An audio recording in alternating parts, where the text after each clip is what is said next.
I got recruited into the far right when I was around about 14, 15 years old. Felt like I was fighting for my country, just a whole load of anger, absolutely everything. It isn't what I thought it would be. I genuinely don't know how far it could have gone.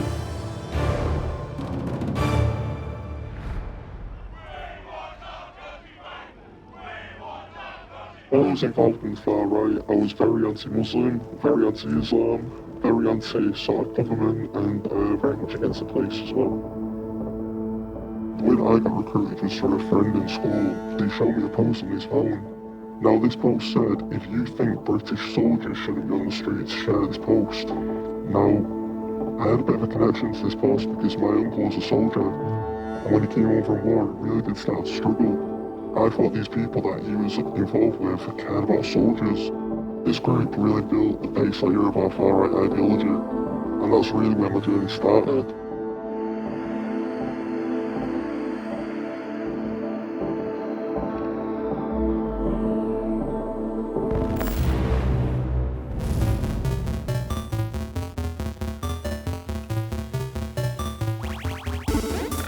So I was a part of this group online for about a year. Once you're in the far-right forums, it's very hard to switch off. You know, I was spending multiple hours a day in these forums, looking at propaganda, whether it be images, videos, or just reading other people's chats, looking through comment sections and whatnot. It's incredibly difficult to switch off, you know, this is what you occupy yourself with most of the day. You take that away, it does leave a bit of a void, if I'm honest with you. Even family and friends just saw him as a bad lad, as a problem. And it was like, you need to sort him out, you need to sort him out. It was just so hard trying to accept what was going on. It was so confusing. Was it teenage behaviour? He was spending a lot of time online. His attitude had changed. We didn't know why.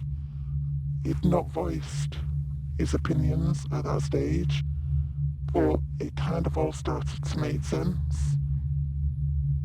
When I was involved in the far right, me and my mum, we really didn't get along at all for a very long time, if I'm honest. Oh my god. What's happening? What's going on? Oh my god! What changed for me was the Manchester Arena attack. After the Manchester Arena attack, it's the point where I stopped caring who knew about my far-right opinions. It's also the point where I started attending demonstrations. I did feel like a soldier, felt like I was fighting for my country, felt like I was trying to do something. The story previous is John had already been to a demonstration and he was so reluctant to tell me very much about it.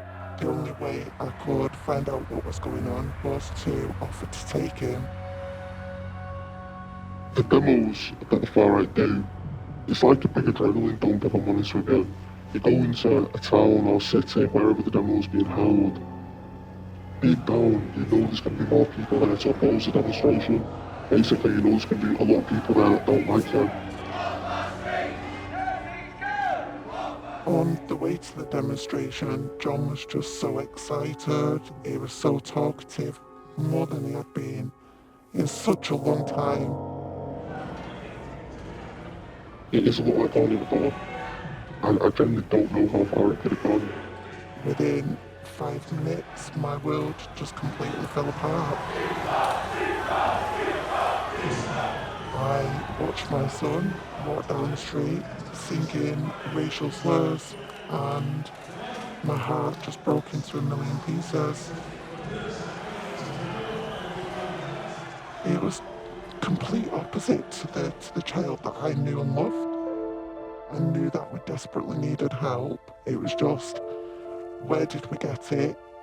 I was terrified for John's future, and what was happening to our relationship obviously was soul destroying, but it was still my son at the end of the day, and like I said, I was never going to stop fighting for him.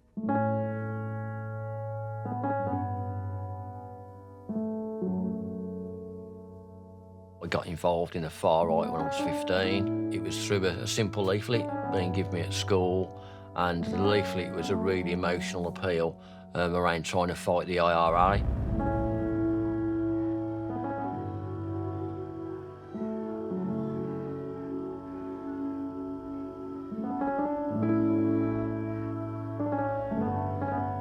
The far-right are experts at what they do. They understand how a simple message can recruit people who are lost. Because it is so simple and it sounds so appealing, people will just open that door slightly, and once that door's open, then they fall into it. I think when you listen to people who are, like John, it's a really good example of the individuals we're getting coming through. These people are young, they're articulate, they are sort of, focused on what they're doing now, but actually they've just got lost on this path. When me and my prevent and our intervention provider first met, got along straight away. The very first one-to-one meeting we had, we spoke a lot about our common interests. We spoke a lot about football. So I felt like I could speak to him like he was a friend.